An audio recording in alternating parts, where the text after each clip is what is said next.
Hello. Here are some very special cases, right? We need to factor them. We have learned factoring of quadratic functions, correct? Where the degree is 2, and normally we have trinomials in the form of ax square plus bx plus c, or we could have difference of squares, x square minus y square, right? So we learned those things to factor our quadratic functions. Now here we do have trinomials, but they are not quadratic in nature. So we'll apply the same learned strategies and try to figure out what to do to find the answer, right? So these are very special cases and good to know at this moment. So the first equation here is x to the power of 4 plus 4x squared minus 5 equals to 0. This equation kind of is a quadratic equation, correct? How? Let's rewrite it. So we can rewrite this as, think like this. X square is your term, and then we say square plus. So our term is 4 times x square minus 5 equals to 0. What I'm trying to show you here is that think like x square is one variable. So to make it very clear, what I'm trying to show here is that you can think like substitute we can say let x square equals to some variable, let's say n. Think like that. In that case, what happens to your function? So the function, we can replace x square with n, right? So it becomes n square plus 4n minus 5 equals to 0, correct? Now this is a familiar quadratic equation, correct? So simple substitution gave us this, right?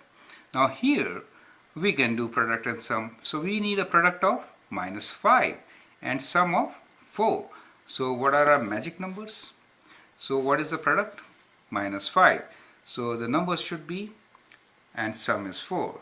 5 should be positive and 1 should be negative. When I multiply this, I get minus 5 and sum of 4, correct?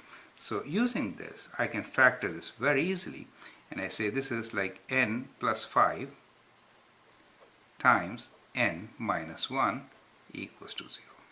Does it make sense? So it becomes like this, right?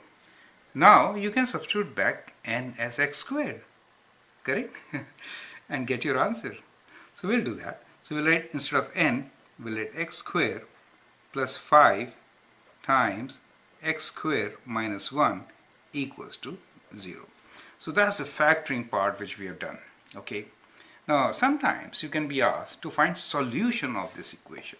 Now we are already halfway through, correct? We can actually find the solution of this equation. How? When this is in factored form, something times something equals to 0. So those things could be 0 to solve it. So you can equate this as 0 and find your answer. Now if you write x squared plus 5 equals to 0, then x squared is minus 5. You don't really have an answer, right? So that means x squared equals to minus 5, but square is always positive. So it doesn't make sense. So in the real domain, we don't get any solution. So that doesn't give you any solution. So we have no solution here. But let's look into the other one. Other one says x squared minus 1 equals to 0. So that means x is equals to plus minus square root of 1. Perfect. So this gives us a solution as plus and minus 1. Correct? So the solution of this equation is x equals to plus and minus 1. Correct? If asked for a solution, you should go ahead and find the solution. Correct? So I hope you understand the strategy adopted here, pure substitution, right? Substitution is a very beautiful strategy, and we'll adopt this now in the next example also. Here they say x to the power of minus 2, well, that's not even a polynomial, right? Plus 2 times x to the power minus 1 and minus 3. Well, this kind of equation we can do by substitution also. How? Let's say that let u square this minus thing, let it be like square of u. Let's think it's like 1 over this. Do you understand? we will write this as, let's say u square is this, correct? What I'm trying to say is, let me show you how. Let me rewrite this in a different way, then it will be very clear to you. It is like 1 over x whole square, does it make sense? Plus 2 times 1 over x minus 3 equals to 0. So x to the power minus 1 means what? Means this, right? Now if I substitute, I say let n equals to 1 over x. Then what happens?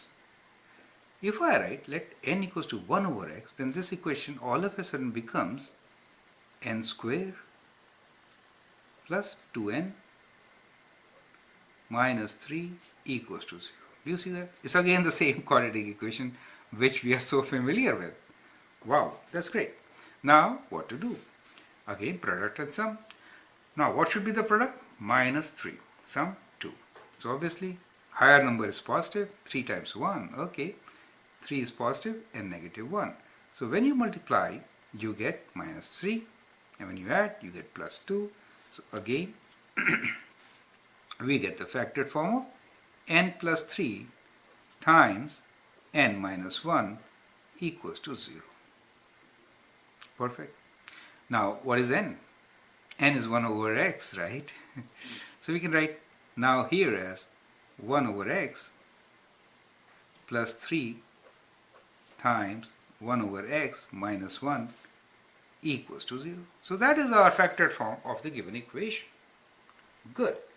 As I said earlier, we could be required to find the solution. Solution again is very simple. How? Either of the factor could be 0. Let's equate them one by one and see what the result is.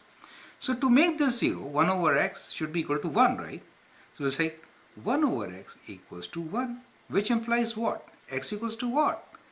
X equals to 1 over 1, which is 1. So this is one solution, correct? The other one says 1 over x equals to minus 3, right? So what is x equals to? X equals to minus 1 over 3. Does it make sense? So we got two different solutions here, right? So the one solution is this and the other solution is this, correct? So we got two solutions here. There we did get two solutions, plus and minus 1, correct? So again we have a solution here. Now tell me what to do with the next equation. You know what? We will substitute again, correct? So how are we going to substitute? We will substitute p square minus 1 as n. Well, it's not necessary to write n always, right? Don't get that idea that n is the number to substitute. No. We'll say let m this time equals to p square minus 1, correct? And then rewrite our equation. So we get m square plus 3m minus 10 equals to 0. Perfect. Now again, find numbers. 10 times 10, 5 times 2 is 10, correct. 5 times 2 is 10, but we need negative. How are we going to get negative?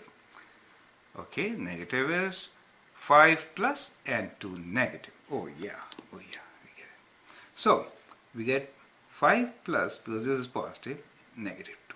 Perfect. Now this works for us. So we'll write this as, let me write from here, m plus 5 times m minus 2 equals to 0. Now, how are we going to get our solution? Let me do it here. M equals to what? Minus 5 or m equals to 2, correct? Now, how do you get this? Now I'll leave this problem for you now. M is what? P square minus 1, correct? So instead of m, write p square minus 1. So we have p square minus 1 equals to minus 5 or p square minus 1 equals to 2. So here we'll take 1 this side. P square equals to 2 plus 1 is 3, right? Here p square equals to minus 5 plus 1 minus 4. Well, that's not possible. So no solution here, but we have a solution here. So what is the solution here? P is equals to plus minus square root of 3. Correct? square root of 3. Don't ever forget to write plus and minus, correct? So we got two different solutions from here. This we don't have any solution in the set of real numbers, okay? In case you have learned about complex numbers, yes, there is a solution, complex numbers. So in the set of complex numbers, I can write this p as plus and minus 2i. I is the square root of minus 1, okay? I'm not getting into these details because some of you don't know about it. We didn't restrict the domain, right? Therefore, if the domain is set of complex numbers, this is under complex numbers. Is it okay?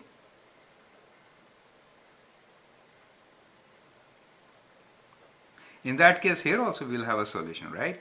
So we can say here is x is equals to plus and minus I times square root 5, okay? Because I, where, as you know, square root I equals to square root of minus 1 in the set of complex numbers only,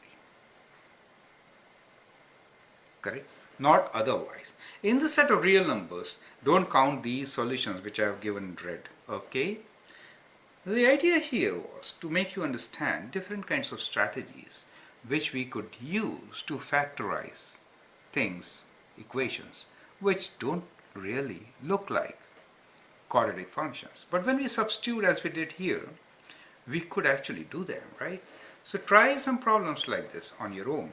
Let me give you one if you want. Well, here it is.